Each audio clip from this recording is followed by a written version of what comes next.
In 1899, French actor, director, and magician Georges Méliès released Cinderella, the first book-to-film adaptation. This was the first time that humans saw the true mix of the two medias. And while Cinderella was a loose interpretation of the stories told throughout the 1812 German novel Brothers Grimm, in 2026, most people's favorite movies and TV shows are heavily influenced or based directly upon books, poems, anthologies, comics, graphic novels, and even webcomics, like Netflix's TV adaptation of Heartstopper in April of 2022. And while some adaptations are better than others, the main focus of today's lesson is going to be on the 2012 movie Percy Jackson and the Lightning Thief. Based on Rick Riordan's 2005 hit novel, this is the first of 5 main books that would go on to become known as the Riordanverse. But how do we differentiate between a good adaptation and a bad adaptation? Books like Roald Dahl's James and the Giant Peach, Willy Wonka and the Chocolate Factory, and the BFG have all been turned into movies that have encapsulated the last 3 generations. Among those, Fantastic Mr. Fox, which is widely considered one of the greatest stop-motion movies of all time. And honestly, how couldn't it be? With a stacked cast consisting of people like George Clooney, Bill Murray, Willem Dafoe, Owen Wilson, Adrian Brody, and so many other wonderfully talented actors, it's really hard not to love this film. This is a beautiful movie about a fox who struggles to push his pride away to make room for the people in his life. The emotions depicted in some of these scenes is really deep. The monologue, storytelling, world building, and a beautiful directing job from Wes Anderson come together to make one of the most beautiful stop-motion movies of all time. As a kid, I read every Roald Dahl book I could possibly get my hands on, and I think that almost all of his adaptations are really wonderful. A great example between the unique differences between a poor adaptation and a poor film is the 2017 remake of It. This is one of my personal favorite modern horror films, and it is nowhere near the book. In it, a group of preteens must fight a creature that takes the forms of your worst fears. This creature returns every 27 years to the small town of Derry, Maine, and traumatizes all of the children. This group of losers consists of 12-year-olds Belle... Who the fuck is Belle? Bill, Bev, Mike, Stan, Eddie, Rich, and Mike. In the book, the only way to defeat Pennywise is by summoning a giant turtle named Matron, who has earth floating on his back. He's kind of like the opposite god to Pennywise. Pennywise isn't technically a god per se, but he is technically an omnipotent creature in the Stephen King universe. But not yet. Not Tozer yet. As you can tell, this book was written by Stephen King at the height of his drug addiction, and that can definitely be a challenge whenever you're directing a book into a movie. In It Chapter 2, 27 years have passed since the group of preteens beat Pennywise, and when children start to go missing again, they're called back to Derry by Mike. In It Chapter 2, they technically perform the ritual of Chud, which is to summon Matron, but they never actually summon him, and instead they just kind of bully Pennywise until he shrinks down into a baby. Now, I know what everyone is going to say who likes this franchise as much as me, which is, but they have the shine, which means that technically they beat Pennywise because they were picked. Don't care. Where's Rick? I love that they have the shine in the book, and they do show that in certain smaller ways. Like when Mike is being attacked later, all of the losers realize that they know telepathically, which is a really cool way to introduce the idea of the shine into a different book in the same universe. I just wish that they did that throughout the movies in a way that wasn't so clunky. Now, the ending was lazy, but I can understand why they had to differ from the 1,100-page novel that Stephen King wrote. The story has the same key plot points, but they do have to change certain things around for continuity's sake. With the release of HBO's It, Welcome to Derry, I personally feel like the franchise has redeemed itself. I don't like It Chapter 2. I rewatched it before It, Welcome to Derry came out, and I still it rubs me the wrong way. But I'm very excited to see what comes next, and not only the show, but the rest of this franchise, and also Andy Muschietti's career. He's going on to direct possibly the next DCU Batman movie, and I'm very excited to see that. Before we move on, I do want to say a quick rest in peace to James Ransom, the actor for the adult version of Eddie from It Chapter 2. This goes out to men, especially. Check on your friends. There's a stigma around mental health, and fuck that. Go talk to people. It's not anything to be ashamed of, and your mental health matters, and it's okay to talk to people about things that aren't always fun. You deserve to be heard. Now, on to the next segment. The most recent major motion picture adaptation is my personal favorite, Dune. Originally published in 1965 by Frank Herbert, Dune has had 2 silver screen adaptations. First in 1984 by legendary director David Lynch, and again in 2021 by one of my personal favorite directors, Denis Villeneuve. The latter features a very stacked cast consisting of Timothée Chalamet, Zendaya, Jason Momoa, Rebecca Ferguson, Oscar Isaac, Stellan Skarsgård, Josh Brolin, Javier Bardem, Dave Bautista, and so many other more wonderful actors. I saw 2024's Dune 2 before I had seen the first one on a whim with a bunch of my friends, and I was immediately sucked into the universe. I went and bought the first two books afterward. I read the first novel, which is around 800 pages, in about 2 weeks and fully annotated it with highlights, which normally I wouldn't do, but this franchise got me out of a reading slump that I was in for years, and it brought me back to a hobby that I enjoyed throughout pretty much all of my life. And while I love these stories so much, I think that this is a perfect example of an adaptation that wouldn't work without its director, Denis Villeneuve. He does an outstanding job at not only beautiful cinematography, but also a damn near perfect adaptation. With every book, there are things that truly can't be translated to the screen, like a character's internal monologue, for example. But splitting a 796-page book into 2 movies is not an easy feat. Your feet! Villeneuve has a near unmatched talent for world building in cinema with movies like Blade Runner 2049, Cesario, Enemy, Prisoners, and one of my personal favorites, Arrival. These movies all showcase the sheer power of a dedicated director. And while Villeneuve shifted the story to focus mainly on the Bene Gesserit rather than the Mentat, and more of the Atreides governing sign, I don't think that it really takes away from any of the actual story. He remained true to the story and adapted certain things to better fit a feature film. Personally, in the first movie, aside from the Mentats, I think that the biggest change that they made was to Lady Jessica. Lady Jessica is a member of the Bene Gesserit, and the Bene Gesserit are a group of women with the ability to control not only their own emotions, but the emotions of others around them in order to manipulate people. In the book, but especially in the movie, they use a technique named the voice. In my opinion, there are many times in the movie where the book version of Lady Jessica would have acted very differently.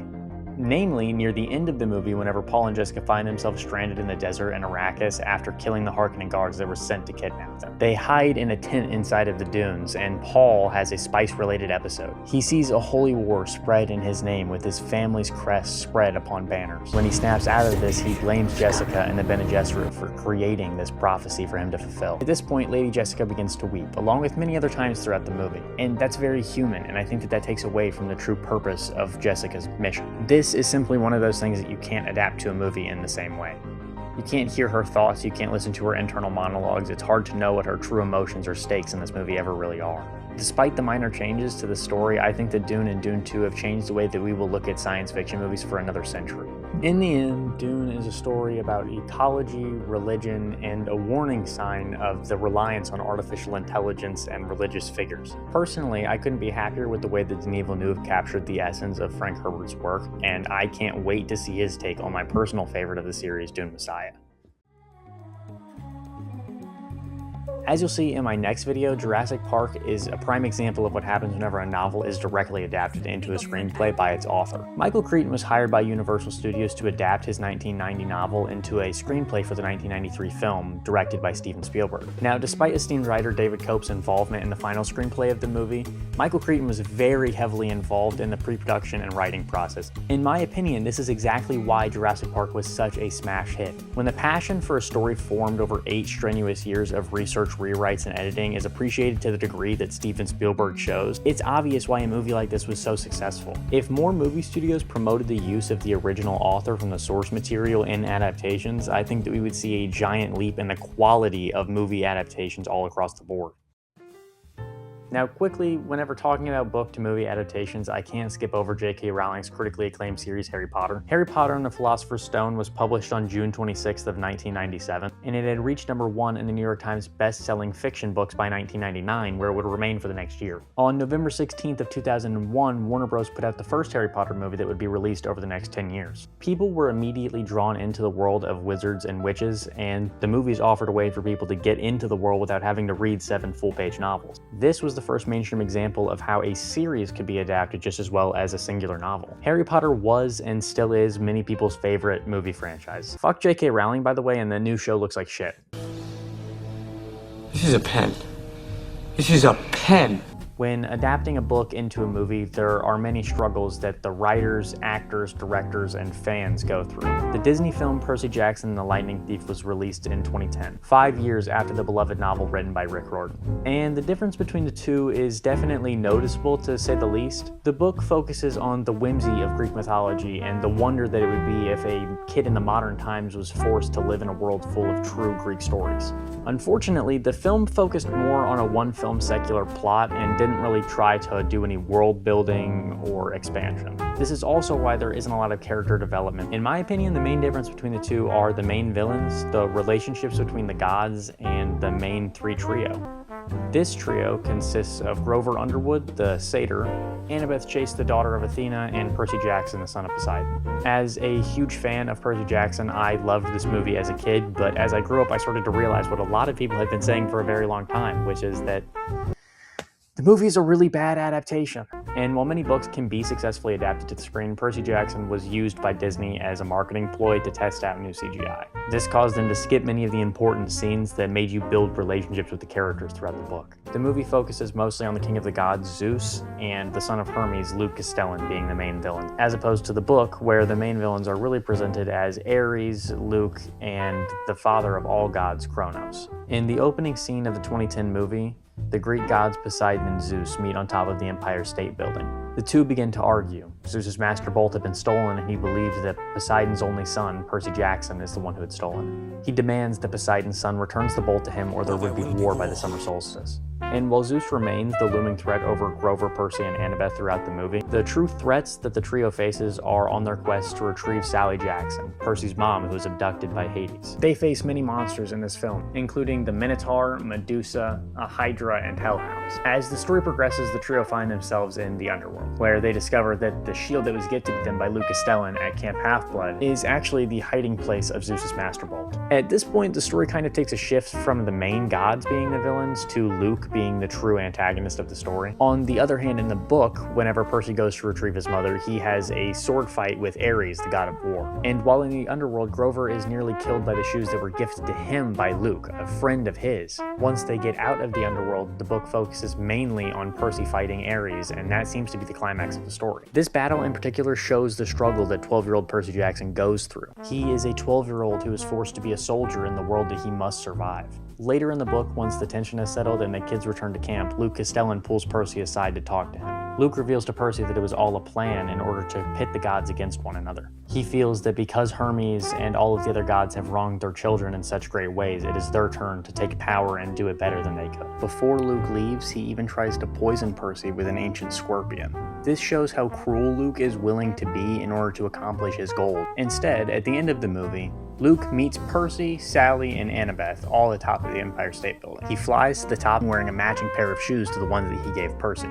The two of them have a sword fight throughout the sky in New York City before Percy uses a water tower as ammo and blasts Luke into a river. Kronos is never mentioned in the movie, however, in the books, he's a pretty prevalent villain. He's never seen directly, but Percy sees him in his dreams talking to Luke throughout the book. Kronos is never really mentioned, we don't know what happened to Luke, and the conflict is over. The movie showcases the powerful and cool sides of Percy that fans of Percy Jackson really enjoy, but it ignores crucial parts of the story that are integral to the character growth that happens throughout the series. Disney's focus on making this a one-movie storyline kind of took away all of the world building that Rick Riordan worked so hard over 10 years to build. The movie also doesn't showcase the fact that Percy is a kid who was dealt a bad hand in life and he struggles. But ultimately, in the end, he accepts that his disabilities, such as dyslexia and ADHD, aren't disabilities. They're actually tools that he can use in his life to get over certain obstacles. The book intentionally shows that Percy is a struggling kid who's dealt a bad hand in life, and he must make do with what he can. In my opinion, I think Rick Riordan did this intentionally to show his son, who he made the story for, that a kid who isn't necessarily well off in life can persevere and beat struggle. Overall, the book does a better job at crafting an intelligent and intimidating villain who truly scares Percy, while also showing that this pain that Luke wants to inflict is caused by an internal pain caused by his absent father and his strenuous life. Throughout the first book in the Percy Jackson series, we explore the gods having kids with human beings and struggling to cut off their ties when ordered to by Zeus.